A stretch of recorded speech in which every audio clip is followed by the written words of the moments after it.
You're welcome. We want to take you live to Kennedy Space Center in Florida. There you see SpaceX founder Elon Musk holding a news conference after today's successful launch of the Falcon Heavy rocket. Let's listen in. I'm still trying to absorb everything that happened because it seems surreal to me. I had this image of just a giant explosion on the pad with, a wheel bouncing down the road and like the Tesla logo landing somewhere with a thud. But fortunately, that's not what happened. The mission seems to have gone really as well as one could have hoped, with the exception of the center core. The two side boosters. If you guys are here, you saw them land. That was epic. I think that's probably the most exciting thing I've ever seen, literally ever.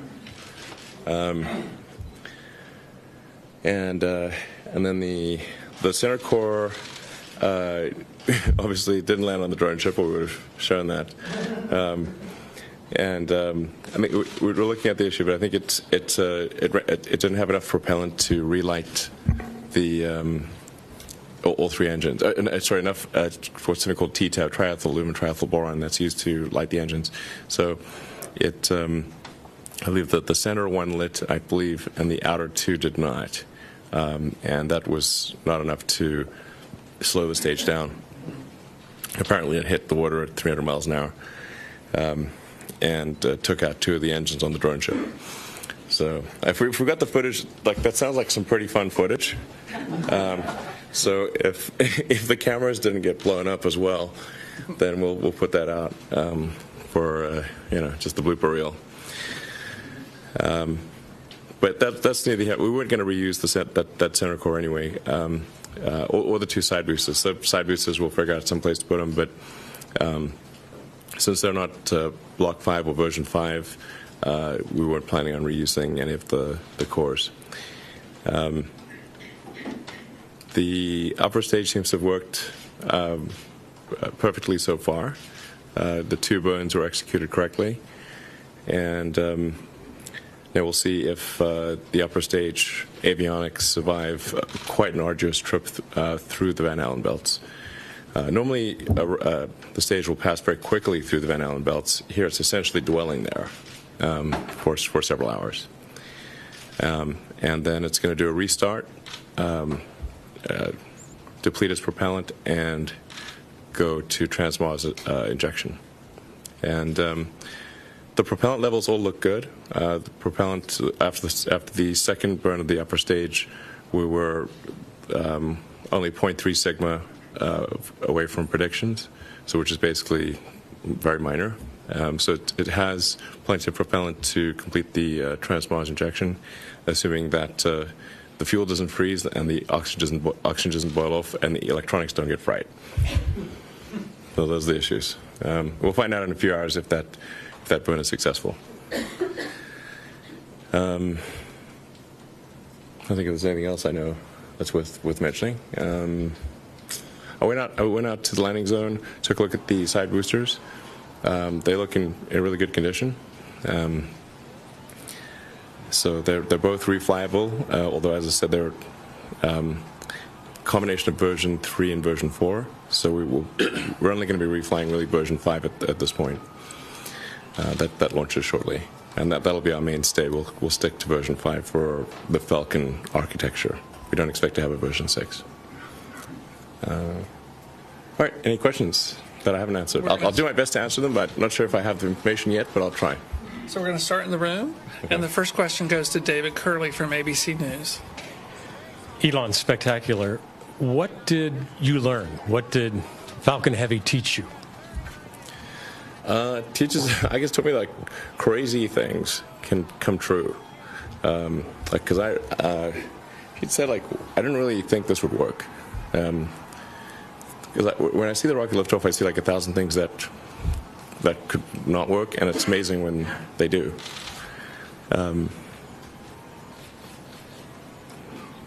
And I was really seeing the two boosters land synchronized, really just like the simulation. I mean, it makes me think, like, that could be quite a scalable approach.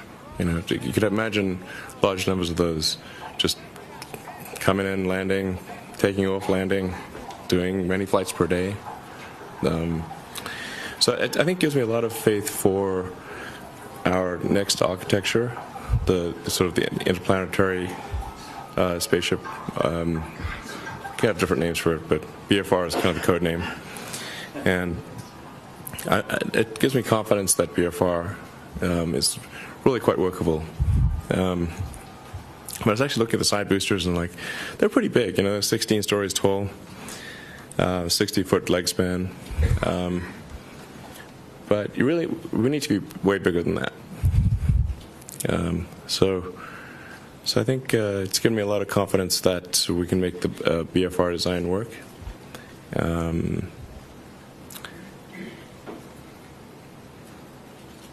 Yeah, it's. I have tremendous confidence, obviously, in the SpaceX team. So I think we can really do this a lot, and keep advancing the technology to achieve full and rapid reusability, which would have a profound effect on the future. And one of the interesting things about, say, Falcon Heavy versus Falcon 9 is that Falcon Heavy has the same level of expendability as Falcon 9. So if you look at, say, the price of Falcon 9 is $60 million, Falcon Heavy is 90, even though it's got 3 times as much capability. Because in both cases, the only thing that's expended is the upper stage. We're going to start recovering the fairings, the big nose cone. We're going to recover that, recover the boosters. And so the cost difference really between a Falcon 9 and Falcon Heavy is minor. The next question from Marcia Dunn at Associated Press. Marcia Dunn, AP. What was going through your mind? How amazed were you to see your Roadster up there with Starman just cruising along with the Blue Planet? And how long will we be getting live views, do you think, from the car? Well, I think it looks so ridiculous and impossible. And you can tell it's real because it looks so fake, honestly. We'd have way better CGI if it was fake. And the colors all look kind of weird in space. There's no atmospheric occlusion. Everything looks too crisp. But we didn't really test any of those materials for is it space hardened or whatever. So it just has the same seats that a normal car has. It's just literally a normal car in space, which I kind of like the absurdity of that. And if you look closely, on the dashboard, there's a tiny Roadster with a tiny spaceman. So, because Hot Wheels made a Hot Wheels Roadster, and a friend of mine suggested, hey, why don't you put that Hot Wheels Roadster with a tiny spaceman on in the car too? I'm like, that'd be cool. Sure. So we did that. It's kind of silly and fun, but I think that's silly fun things are important. And normally for a new rocket, they'd launch like a block of concrete or something like that. That's so boring. And I think that's just the imagery of it is something that's going to get people excited around the world. And it's still tripping me out. I'm tripping balls here.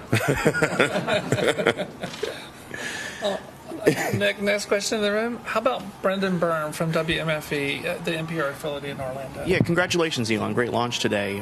Where do you see the Falcon Heavy fitting into this launch industry? Is this something that is going to be for more national security? All right, you've been listening to Elon Musk there talking about SpaceX's successful launch of its Falcon Heavy rocket. A successful launch, but as we heard from Musk there a short time ago, not necessarily a fully successful mission, in that center core booster did not land on its drone ship as had been intended. In fact, Elon Musk said that center booster hit the water at 300 100 miles per hour. The plan was for it to land back on that autonomous drone ship. It didn't do that. Nevertheless, Elon Musk there saying that it taught me crazy things can come true, meaning that the launch itself and everything going according to plan of the Falcon Heavy, essentially 3 rockets bolted together, was something that he said, quote, "I didn't think this could work." We're going to continue to monitor this, and we should tell you that our CBS News space consultant, Bill Harwood, is also in the room there. We will bring you more